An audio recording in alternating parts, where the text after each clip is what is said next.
I'm going to show you how to stream using Propresenter 6 and OBS. So if you don't yet have OBS, you'll need to install that. It's free online. And you'll also need something called I Show You Audio Capture. It's also free online. So go ahead and grab that and install those two things before you get going with the rest of this. But the first thing you're going to want to do is open up what's called Audio MIDI Setup. It's included on your Mac.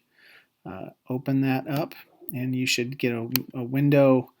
If you don't see this exactly, then select Audio Devices and then you'll find this window. And you'll need to add an output, and you'll do that by clicking this plus sign right here. And then you're going to pull down and choose Create Multi-Output Device. I've already done that, and over here in this window, you're going to have something like this. You won't see Soundflower probably, but you'll see these other two, and this one won't be selected yet. So go ahead and select that. And that should automatically check a box right over here under drift correction. Go ahead and leave this just like this. If it doesn't look like this, then go ahead and make sure it does. And that'll need to be set up like that. So the next thing you're going to do is you're going to go over to System Preferences. If you don't know how to get there, go to Apple and then System Preferences. And then you're going to click Sound. And you're going to click Output. And under Output, it's probably right now set to internal speakers. You're going to come down and choose multi-output device, which is what we just set up over here, and make that your output. And then on input, you're going to go ahead and choose I Show You Audio Capture. In this window, you're going to want to go ahead and set your volume. I put mine all the way up. Once the stream starts, you will not be able to adjust the volume because of this. So you want to get that set ahead of time and have that going. So the next thing you're going to want to do is open up Propresenter. I'm assuming you've already got your playlist, everything set up the way you want it for your stream. The one thing you'll need to do is go up to Propresenter and then Preferences, and under the Display tab, you're going to go down to the bottom and you're going to click this right here that says Enable Siphon. I'm going to make sure that that is selected. All right, and that's going to enable this to send it off to OBS. Okay, so then in OBS, go ahead and open that up. And you probably have a blank window here if you've never used this before. And you're going to have to add a source right here in this window. So you're going to click this plus sign.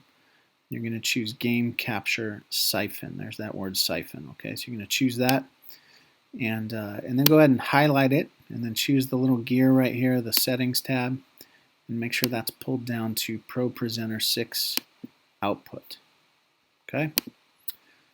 All right. Now, there's a couple of settings you're going to have to do here. So you're going to go over here to Settings, and then you're going to choose first Audio. And under Audio, I want you to see that all of these are disabled except for one.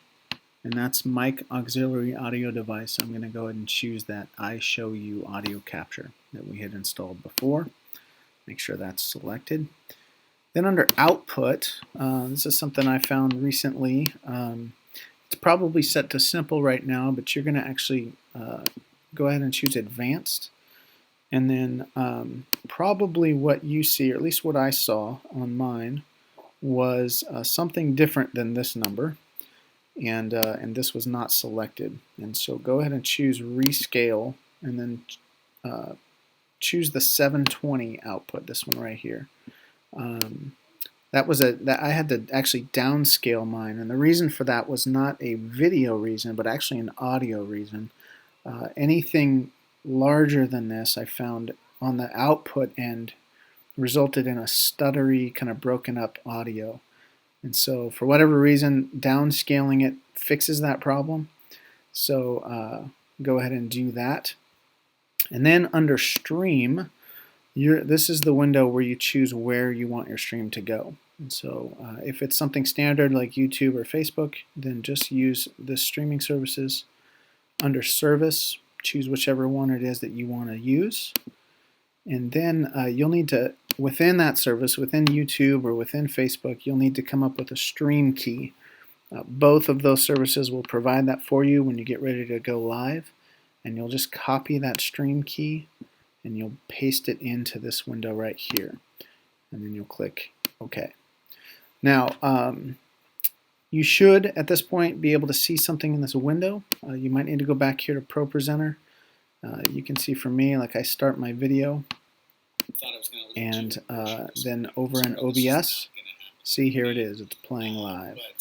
And if I want to put a slide up, then I will see that here as well. This is what's going out live for my stream, or what will be. So I think that's pretty much it. The last step will be you'll go through the process on Facebook or on YouTube to set up your stream, and you'll preview it there. And the way that you'll end up previewing it is you actually have to first click this button right here that says Start Streaming, and then you should start seeing that within a few seconds on either Facebook or YouTube in your preview panel. And from there, if everything looks good, then on Facebook itself or on YouTube itself, you'll go ahead and choose the Go Live button.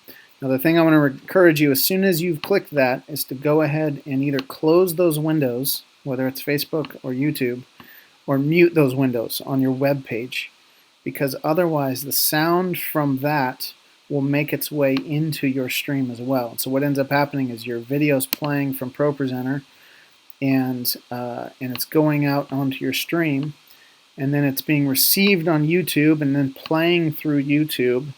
And what ends up happening is if the audio is up there, it gets included back in your stream, and all of a sudden you have two versions of it going out at once, and it creates this infinite loop of overlapping sound, and it's horrible, and it took me forever to figure that out. So make sure you've muted those or even closed those windows once you have your stream going, so that you don't end up with sound issues.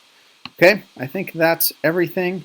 I will include the links to download this stuff that you might need in the details of this video. Okay, thanks.